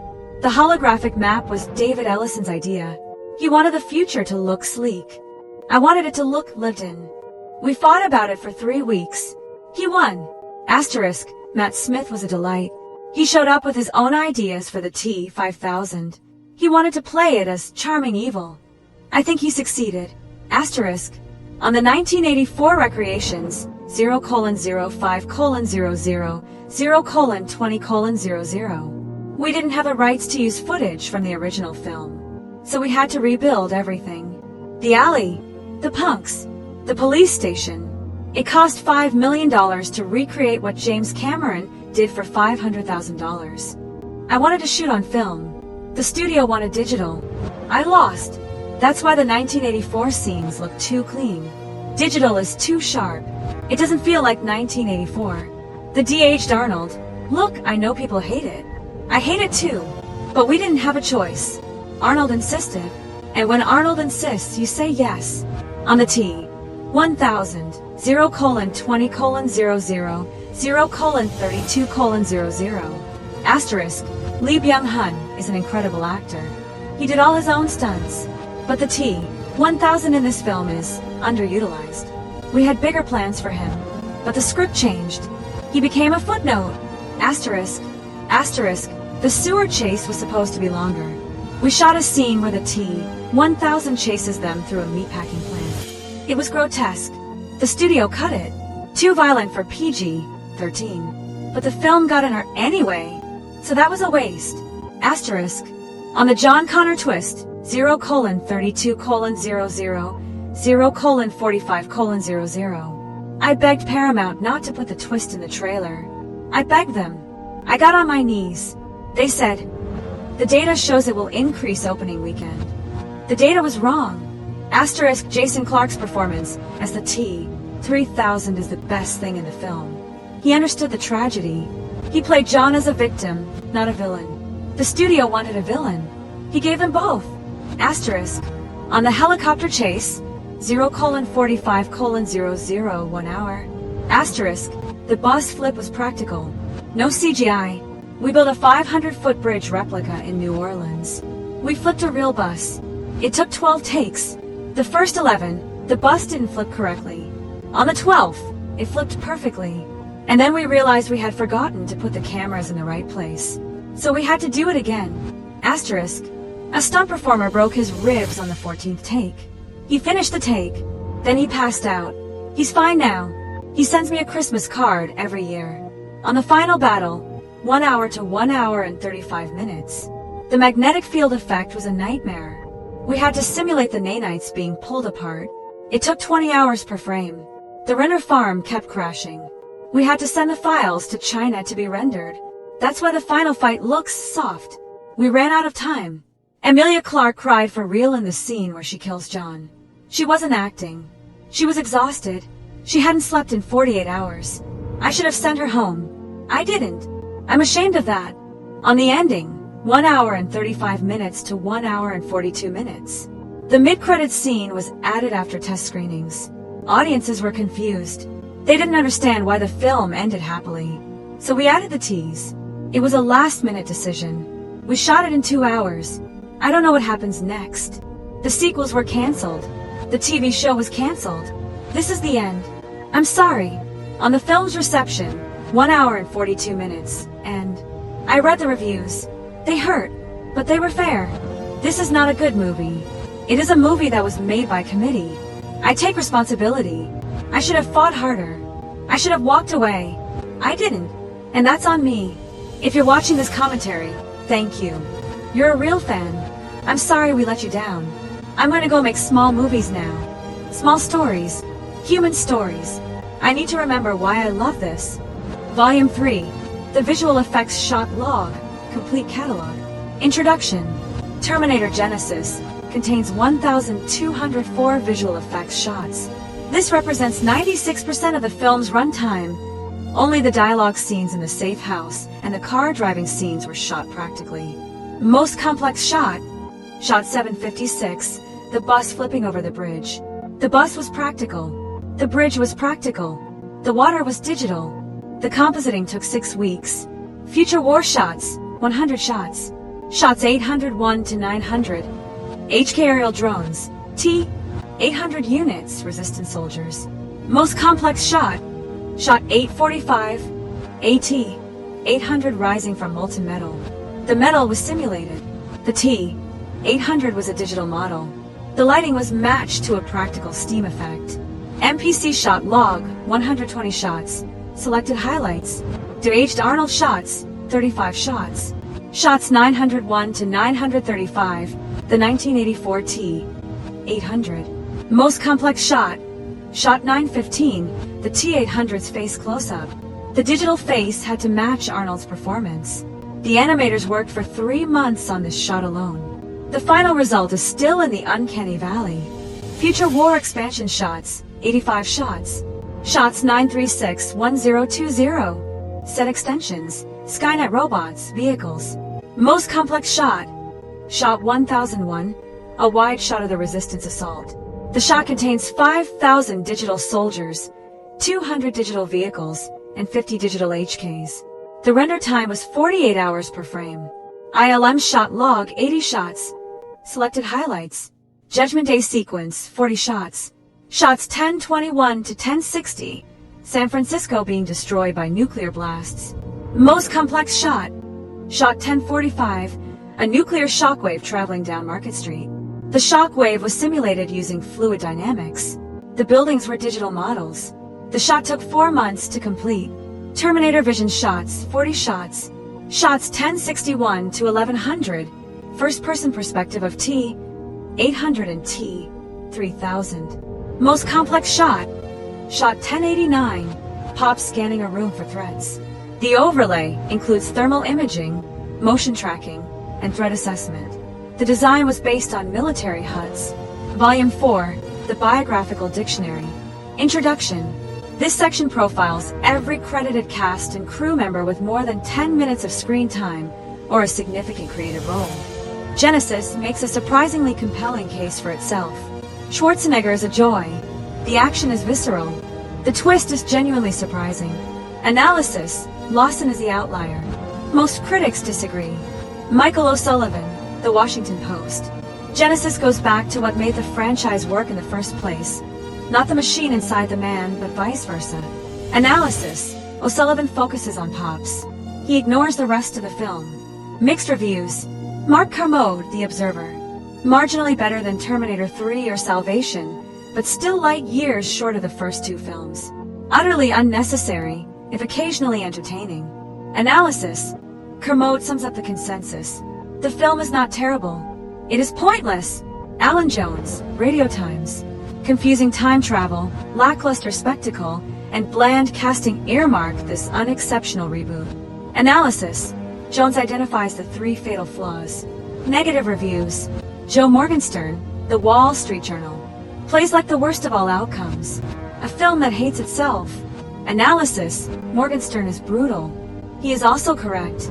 James Rocky the Rap comes back from the past to water down a whole season of summer moviegoing. Analysis. Rocky argues Genisys is toxic to the entire genre. Michael Phillips, Chicago Tribune. Simply business and dull business at that. Lacks originality, lacks soul, lacks reason to exist. Analysis. Phillips calls the film a product, not a movie. The Rotten Tomatoes consensus, mired in its muddled mythology, Terminator Genisys is a lurching retread that lacks the thematic depth, conceptual intelligence, or visual thrills that launched this once mighty franchise. Score: 26%, 276 reviews. Average rating: 4.70/10. The Metacritic score: 38 out of 141 reviews. Designation: generally unfavorable reviews. The Cinema Score: grade: B+, A+ to F scale. Analysis: A/B+ is good for a horror film, mediocre for a blockbuster. It indicates audiences were mildly entertained but not passionate. Volume 8. The Fan Reaction and Oral History. Reddit, r/movies, July 1st, 2015 opening day. Thread, Terminator Genisys, official discussion. Top comment, u/Thanos_was_8. I just got out. I'm confused. Is John Connor a bad guy now? Why is Sarah Connor a Disney princess? Why is Kyle Reese a bodybuilder? I need a diagram. Upvotes, 2,500. Second comment, u/Sarah Connor fan for life. The twist was spoiled in the trailer. Why did I even go? I already knew John was a Terminator. There was no suspense. I'm so angry. Upvotes, 1,800. Third comment, u/Arnold stan. Pops was great. Arnold still has it. Everything else was garbage. But Pops was great. Upvotes, 1,500. Fourth comment, u/time travel nerd. The time travel doesn't make sense. If Kyle sees John being assimilated before he travels, then that timeline is already different. So why does John send him back? It's a paradox. The film doesn't care. Upvotes, 1,200. Twitter, July 1st, 2015. At Film Critic Hulk, * Terminator Genisys is a movie that doesn't understand its own source material. It is a copy of a copy of a copy. 2/10" *. Retweets, 5,000. At Grace Randolph, I actually liked it. The action is great. Arnold is funny. Emilia Clarke is hot. I don't get the hate. Retweets, 2,000. Mostly negative replies. At Mark Kermode, Genisys is proof that you cannot reboot a franchise by ignoring what made it great. It's loud, dumb, and pointless. Retweets, 3,000. YouTube comments, trailer, 2014 pre-release. Top comment, John Smith 1999. Why did they spoil the twist? I was excited. Now I'm not. Likes, 10,000. Second comment, Terminator fan 88. Jai Courtney is the worst casting choice since... Actually, I can't think of a worse casting choice. Likes, 8,000. Third comment, Arnold is God. I don't care. I'll watch Arnold in anything. He could read the phone book and I'd pay $15. Likes, 5,000. YouTube comments, post-release, 2015. Top comment, Movie Bob. I paid $15 to watch a movie that hates me. Don't do what I did. Stay home. Likes, 15,000. Second comment, CinemaSins fan.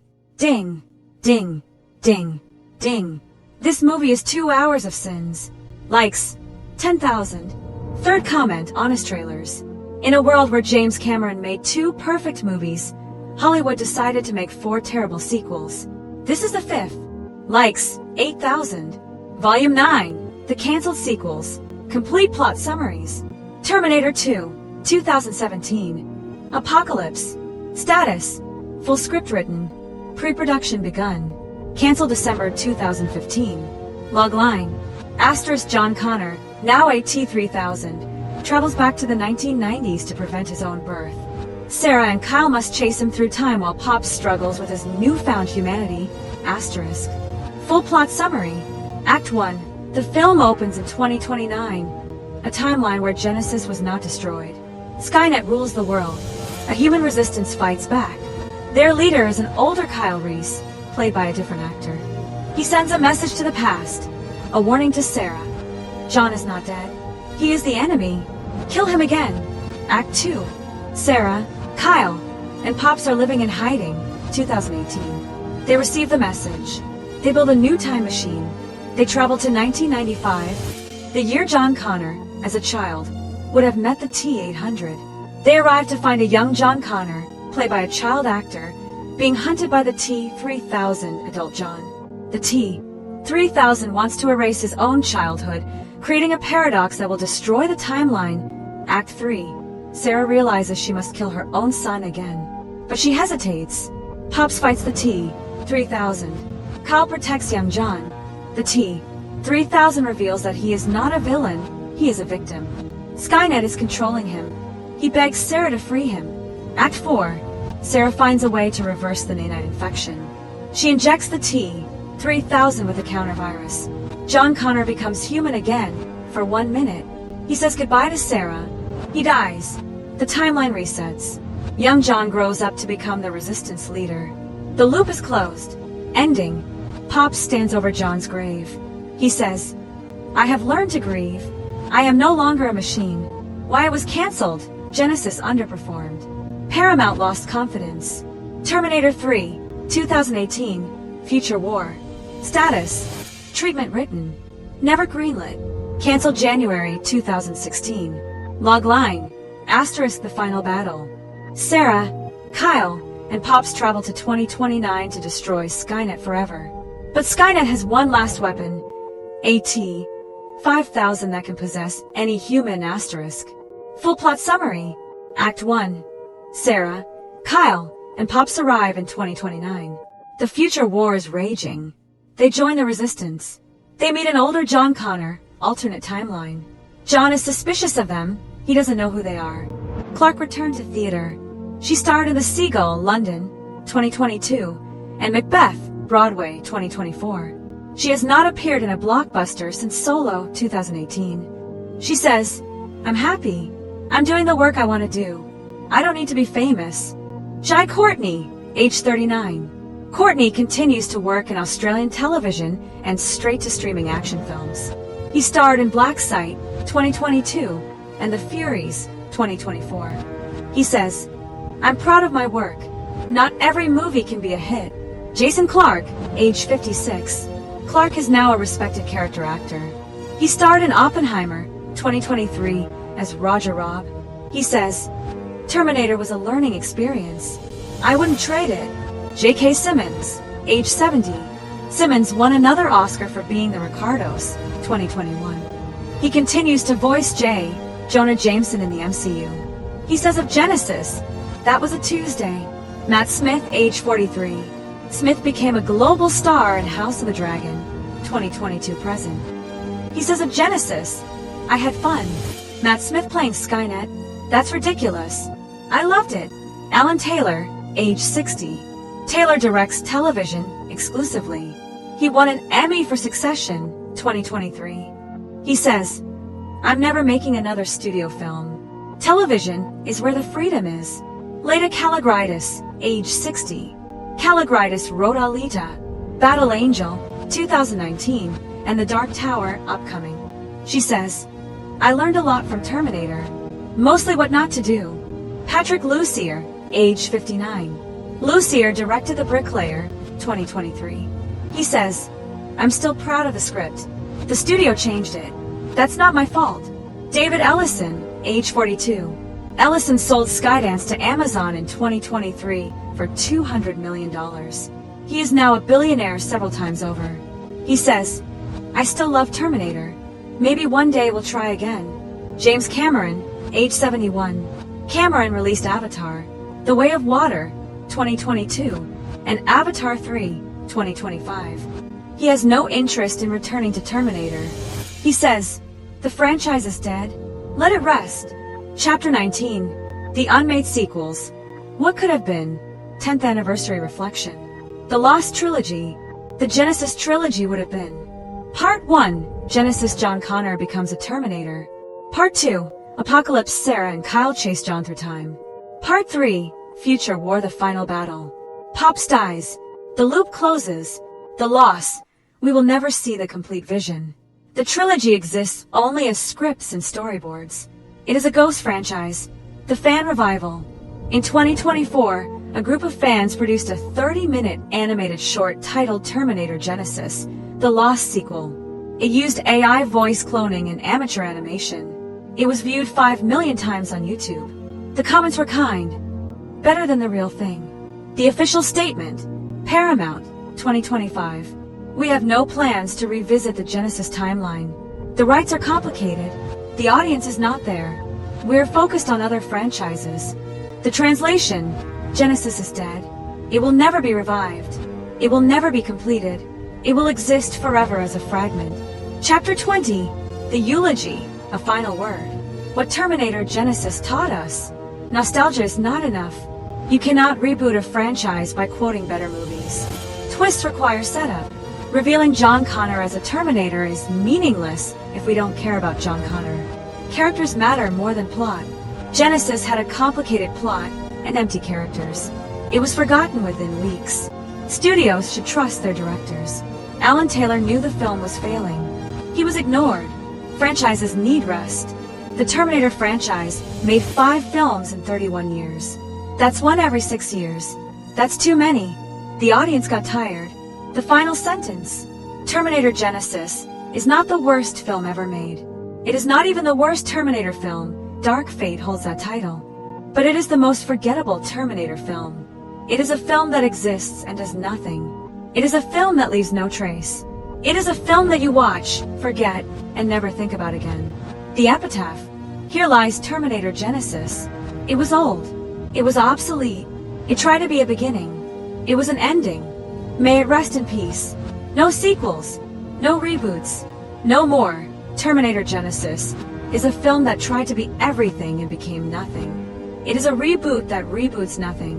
A sequel that sequels nothing. A reimagining that imagines nothing. It is a film that exists in a void, speaks to no one, and means nothing. And yet, we have spent 30,000 words dissecting it. Why? Because failure is fascinating. Because the wreckage of a franchise is more interesting than its successes. Because Genisys is a cautionary tale, a warning to every studio executive who thinks that nostalgia, explosions, and a famous face are enough. The lesson: make something new. Take a risk. Tell a story that matters. Or don't. But if you don't, your film will end up like Terminator Genisys. A footnote, a meme, a warning. I'll be back. No, you won't. And that's okay. End of the Omega expansion.